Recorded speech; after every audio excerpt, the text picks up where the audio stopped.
Welcome to Our Girl Relationships. We talk about the problems people face in their day-to-day lives. Let's start with the video. Hi everyone, looking for help on a pressing issue. I'm 60, male. My wife has a daughter from a previous marriage that is getting married this summer. She doesn't want me at her wedding because the circumstances in which her mom and I met are not great. I was actually my stepdaughter's teacher and met both of her parents at conference night. At that time, my wife, Sarah, was still married to her ex. I was quite a bit older than her, but we hit it off. We ended up having an affair and she left her husband a couple of years later. I do regret how things went down, but I'm also happier than ever with Sarah. So in my mind, all's well that ends well. And this was many years in the past, so I prefer to let bygones be bygones. However, my stepdaughter, Natalia, feels different. Natalia thinks that because of our background, it wouldn't be right for me to be at her wedding. Her real father has never forgiven me or her mother, and she wants him to have a good time and says my presence would ruin that. To me, this was a ridiculous statement because I have been Natalia's stepfather for 10 years now. We have a fine relationship, and any tension I had with her father is far in the past. There is no valid reason in my mind that I would not be present at her wedding. It quite honestly shook me to my core when she stated it so bluntly to me. I expected Sarah to back me up and argue that I should be there. I mean, I'm married to the mother of the bride, for heaven's sake. What else am I going to do that day? I can't just sit at home. But instead, she just bowed down to her daughter's commands and said, "Okay, sweetie." I was disgusted. It has been an ongoing problem in our marriage that I feel like Sarah lets her kids walk all over her. I told her that if she couldn't stand up for me to Natalia, then none of my money better be going to a wedding that I'm banned from. Sarah doesn't work, so this would mean a big budget cut for Natalia and her fiancé. I would have been happy to help out. But now? No way. My wife assured me that she would respect this and tell Natalia. Yes, I felt crappy about doing this, but I was also hurt. I figured I had made the logical decision that any hurt family member would make when banned from a wedding of a person they love. Well, plot twist, as the kids say. I took some time to think about it and realized that it actually did make complete sense why Natalia wouldn't want me at the wedding.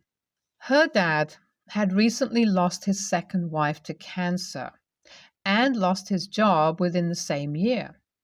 Enough bad things had happened to him.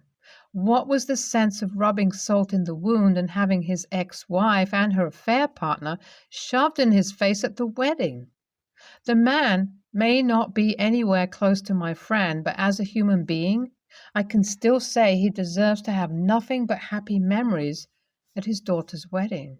And I realized that this is what Natalia was considering all along, that had led her to uninviting me. I had gotten so personally worked up over it that I was forgetting to see things through her eyes. I realized that I should gracefully bow out and let her know I understand exactly why I wasn't invited and that there were no hard feelings. I went to go to find her to tell her exactly that and found her and my wife in the kitchen chatting quietly. That's when I overheard my wife say something I can never forgive her for. Natalia was crying and my wife was rubbing her back. She told her, "I have access to his money. Don't worry about it. We can still pay for the whole wedding. I buy stuff all the time and he's never noticed. Why do you think I keep him around?" Excuse me? It's bad enough for my wife to use my money without my permission, but to offer to do so after I just told her I didn't want to be funding a wedding I wasn't invited to? I couldn't believe it. And the fact that she has done this before and apparently only keeps me around for this exact reason, it was like knife after knife in my back. I got so angry and started a big fight with her. By the end of it, I had thrown and shattered a wine glass, thrown my wedding ring out the window. My stepdaughter was sobbing, and my wife was furious at me. We all took some time to cool off, and once we came back together that night, I tried to explain myself to my wife. I told her my thoughts when I had not been invited to this wedding and how at first I was angry about that. But the more I thought about it, the more I understood why her daughter wouldn't want me there with her dad. Then I explained how I had come into the kitchen to apologize and tell her that, but when I saw them discussing using my money without my permission, instead it sent me into a rage. Things would have been all cleared up had they just not been having that conversation. I thought that this would clear things up and that my wife would forgive me for throwing the wine glass and becoming so enraged. But instead, she said that my behavior had no excuse. When I brought up her comment about how the money is what she keeps me around for, she said it was just a joke and she was trying to cheer up Natalia with humor since she was so upset. She also said that she apparently has money of her own saved up in a separate account from when she got part of her inheritance, and that was what she was going to use to help out Natalia. She says she didn't tell me or Natalia this because she knew we would tell her not to spend her inheritance on this wedding, even though that's what she wanted to spend the money on. I was ashamed after hearing this explanation. I asked for forgiveness, but Sarah just walked out. Then her and Natalia left to get a late dinner. I decided to follow them to try to make things right. Once I got to the restaurant, I was enraged because I realized that they were meeting up with my wife's ex-husband, the father of my stepdaughter, and discussing wedding details with him instead of me. After such a big fight, I couldn't believe that Sarah would choose to go to this dinner instead of working things out with me. They looked like a happy family together in that restaurant. I felt tears begin to sting my eyes. In that moment, I felt completely cut out of their lives. I sat in my parked vehicle and watched through the restaurant window as they all laughed and ate a happy dinner, as if we hadn't just had a huge blow-up fight at our house that could mean the end of my marriage as I know it. Then I saw my wife put down my credit card to pay for this meal, and I completely lost it once again. The emotional roller coaster between sadness and anger was never ending, it seemed. But now, anger had completely taken control. I stormed into the restaurant and began loudly confronting my wife and her ex-husband. I'll admit, I had a few glasses of whiskey at home that might have contributed to my behavior. The ex-husband tried to step in, and pretty soon things became physical. I pushed him up against the table and told him he had no business going out to dinner with my wife. Then my stepdaughter yelled that that was her dad, and he had every right to help her plan her wedding, unlike me. Pretty soon, the workers at the restaurant were kicking us out, and my wife and stepdaughter were so embarrassed at the scene I had caused. In the parking lot, my wife's ex told me I needed to calm down and that maybe I should stay somewhere else for the night rather than with Sarah and Natalia. I couldn't believe he was telling me what to do. Without even thinking, I threw the first punch. We ended up getting into a brawl in the parking lot, and other bystanders called the police. When the police showed up, I was charged with assault and had to spend the night in jail. My wife didn't even bail me out.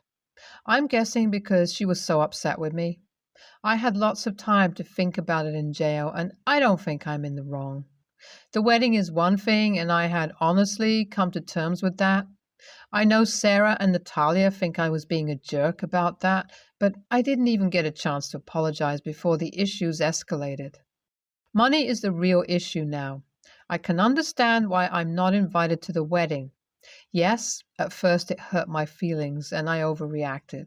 But now, the big issue is how they are using my money willy-nilly with no respect for me. I don't believe my wife that she was joking about that being the reason she keeps me around. I got home and informed my wife that she and her daughter needed to move out. If all she sees me as is a walking paycheck, then she can walk out the door. I made her hand over her credit cards that I pay for before she left too. She says I'm overreacting and she can't believe how the events escalated all the way to this. I don't know if my marriage is worth saving. AITA? I took a few days to reflect on everything and then called Sarah and asked to get together to discuss things. I was able to stay calm when I explained to her my feelings and that I was worried that she was truly using me for money. She pointed out that I'm only a teacher, and if she really wanted to use someone for money, she would have had an affair with a doctor. My wife has a great sense of humor like that. I'm hoping to redeem our marriage and work through my impulsive emotions. My wife isn't perfect, but I think we have something worth saving. YTA. You totally overreacted, dude, and honestly, your behavior is almost abusive. Throwing a wine glass? Getting in a fist fight? Get anger management help, and probably say goodbye to your marriage. I think in this particular circumstance, YTA, because you let your emotions control your reactions beyond what was reasonable. Only you can decide whether your marriage is worth saving, if you feel it is. I think therapy would be a great thing for you individually and with your wife. You're probably not a bad person, and this situation can still be redeemed. I, 20, female, have a roommate, 24, male, and we split rent 50-50 for a 2-bedroom apartment. We get along pretty well and have never had any problems. As part of our renter's agreement with the landlord, we're only allowed one guest over at a time for a week max with the consent of the other roommate. So, if I want to have a friend stay with me for a few days, my roommate has to agree, and vice versa. We both have had friends over before, and it's always gone over peacefully. We both also have had more than one friend over with no issues because we respected each other's space and belongings. It's important to note here that I've only ever invited over other women, and he's only ever invited over other men. Our guests also stay in our own bedrooms. 3 weeks ago, one of my friends, Mike, 22, male, needed a place to stay for 3 days because he was leaving an abusive partner. I asked my roommate if it was all right to have him over for those 3 days. I explained the sensitivity of the situation, and I promised, as always, to cover any extra expenses caused by Mike being over. My roommate refused because he said he didn't feel comfortable with a man being invited over. I had no clue what he was talking about, and I was very annoyed, but I respected his choice. My friends and I put money together to get Mike a hotel room for those 3 days instead. Today, my roommate asked if he could have 2 friends over for Friday and the weekend. I said no because it was against the renter's rules. He was confused because we both agreed to break the rules before, but I said to him that I didn't feel comfortable with 2 strange men over. He could tell straight away that I was doing it to annoy him because he didn't let Mike stay over. Plus, I have met the friends he was inviting over before. He told me to stop being childish because he has a right to refuse guests for being uncomfortable, whereas I was doing it to be annoying. What's even more irritating is that he has met Mike before, and they get along with each other. He then said he'd invite them over anyway, but I said I'd call the landlord if he did so. We got into an argument, and he called me an a-hole for threatening to call the landlord over this. I still don't think I'm wrong because I am allowed, in the agreement, to refuse guests for any reason, but I would like an objective opinion. AITA? NTA. He knew of this friend of yours. Why would he deny this visit? Both of you had your understanding and arrangements. You both would have guests over. I'm curious, is this the first time you wanted a male guest to stay over?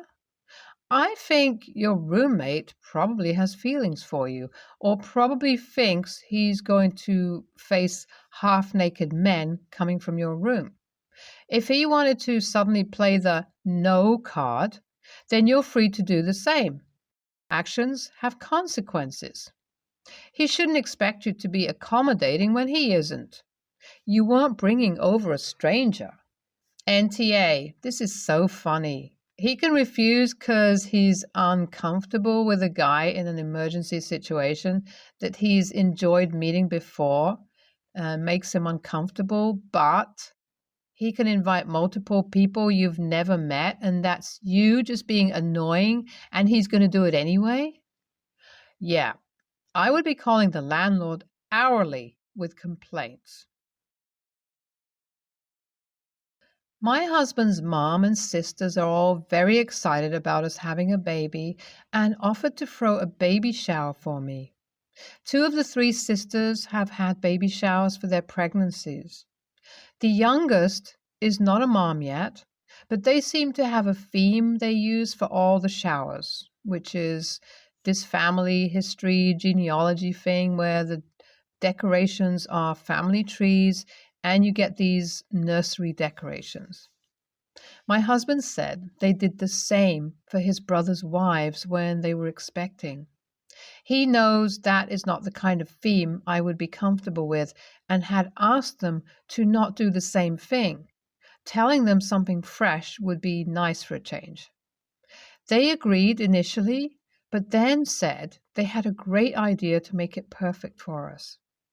But the whole theme is a very difficult thing for me. I was an affair baby. My mom didn't want me. She left me with my dad and his wife, who didn't want me either, but did keep me. I spent 8 years in a house with 2 adults and 2 other kids who saw me as a painful reminder of what my dad had done, and who hated me for it. Then my dad and his wife died, and I was placed in foster care while my half-siblings went to live with my grandparents. I was bounced around, aged out of foster care, decided to track down my mom, hoping what I was told was wrong. But it wasn't, and was still very true for her. I reached out to my siblings to see if they had changed, how they felt about me, but they hadn't. So I was alone, with no family and no family history that I could talk about. I knew my parents' names and the names of my dad's wife and kids. That was it. And not one of those people loved or wanted me. So the theme upsets me because I have nothing to contribute. My son will have a lot of unknowns about his medical history because nobody ever wanted to give me any of that. There's no happy photos or cute stories about a grandma or an aunt to share with him. There is on my husband's side. Despite knowing all this, 2 of the sisters are still insisting the theme is going ahead because it's what this family does. I really don't want to be surrounded by that and the sadness it brings me. I told them how uncomfortable it made me feel, but they dismissed it. My husband's mom and his younger sister are trying to get them to change it, but WIBTA if I don't go? I had suggested that maybe it would be better if they have a party for themselves and leave me out of it, but they said they have gone to a lot of effort and I would be rude if I didn't show up. NTA. But your mother-in-law and sister-in-laws are. Your husband will be also if he doesn't shut their mess down. They're his issues to deal with. My baby wouldn't be spending time with the in-laws otherwise. I'm so sorry about your own family. They're also huge, massive, selfish, hateful AHs for treating you like they did. You were an innocent child and deserved so much better. If your in-laws refuse to understand your feelings, then they don't deserve you. Your husband needs to man up and deal with them immediately. He has to let them know If you all show up and they do the unwanted theme, you all are leaving right then. If he can't manage that, then do not go. He can go alone. They're the rude ones, not you. You're carrying the baby, so the shower is for you and the baby. I'm so sad you have to deal with these people. I hope things get better. NTA, present a theme you do find acceptable. A cartoon character, rainbows, something you like. Make sure your husband is firm. You are appreciative that they want to host a shower. However, if they go forth with this genealogy, then you will not be there. If there is so much as a mention or a single tree, you will both walk out and they will not be present for anything else regarding your family. You, baby, and hubby being the only family that matters here. No birthdays, no Christmas, no photos or updates. Complete NC. Because this is just the start of how they will override your parenting and family choices to their own preferences. His family is not only being AH, but it is downright rude and frankly abusive and cruel. NTA, this is a party meant for you, not them. If they are adamant they keep the theme as they want it, then they can have a party without you. Maybe your husband can go in your place to keep the peace. However, I want to add something. You didn't have a trusting and supportive family growing up. You didn't know your history, but your child is going to. You now can start that history for her, him. Your past is not theirs, and you do not want to put your trauma onto your child. If you aren't in therapy trying to process what you've been through, I really suggest you start.